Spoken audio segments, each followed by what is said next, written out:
बार की बात है, एक घने जंगल में विशाल बरगद का पेड़ था। उस पेड़ पर बहुत सारे तोते रहा करते थे।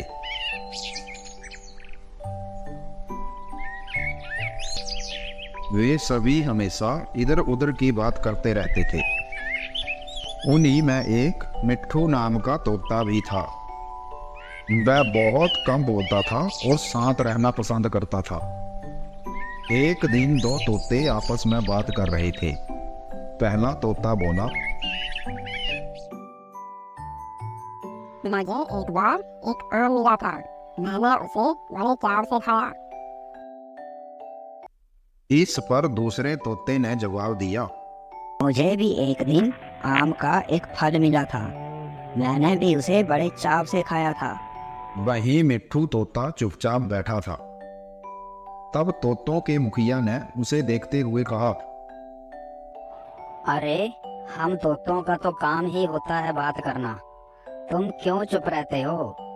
मुझे तो लगता है तुम असली तोते हो ही नहीं। लगता है तुम नकली तोते हो।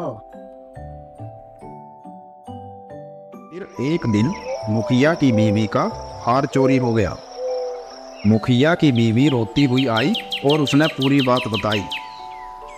मुखिया की बीवी ने कहा, किसी ने मेरा हार चोरी कर लिया और वो हमारे झुंड में से एक है। यह सुनकर मुखिया ने तुरंत सभा बुलाई।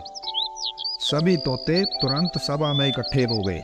मुखिया ने कहा, मेरी बीवी का हार चोरी हो गया है और मेरी बीवी ने उस चोर को भागते हुए भी देखा है। वह चोर आप लोगों में से कोई एक है। यह सुनकर सभी हैरान हो गए।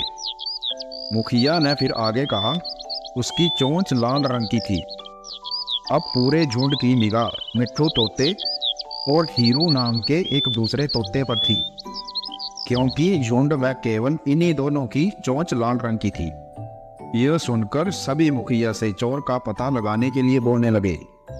इसलिए मुखिया ने एक कौवे से इसका पता लगाने के लिए मदद ली। असली चोर का पता लगाने के लिए कौवे को बुलाया गया। कौवे ने लाल चोंच वाले हीरू और मिट्ठू तोते को सामने बुलाया। कौवे ने दोनों तोतों से पूछा कि तुम दोनों चोरी के समय कहाँ थे।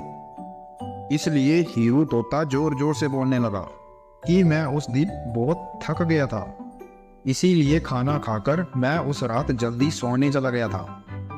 वहीं मिट्ठू तोते ने धीमी आवाज में जवाब दिया, मैंने ये चोरी नहीं की है। इस बात पर कौवा मुस्कुराया और बोला कि चोर का पता लग गया है। मुखिया के साथ साथ सब लोग कौवे की तरफ हैरानी से देखने लगे। कौवे ने बताया कि चोरी हीरू तोते ने की है।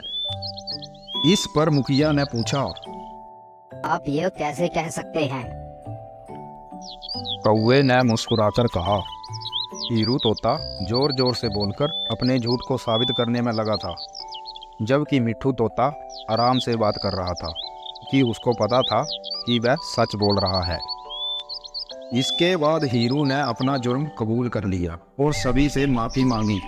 यह सुनकर सभी तोते हीरू तोते को कड़ी सजा के बारे में कहने लगे, लेकिन मिट्ठू तोते ने कहा, मुखिया जी, हीरू तोते ने अपनी गलती मान ली है। उसने सबके सामने माफी भी मांग ली है। उससे पहली बार ये गलती हुई है, इसीलिए उसे ये गलती माफ करी जा सकती है। यह बात सुनने के बाद मुखिया ने हीरू तोते को माफ कर दिया। कभी कभी ज्यादा बोलकर हम अपनी अहमियत खो देते हैं, इसीलिए जरूरत के समय ही बोलना चाहिए।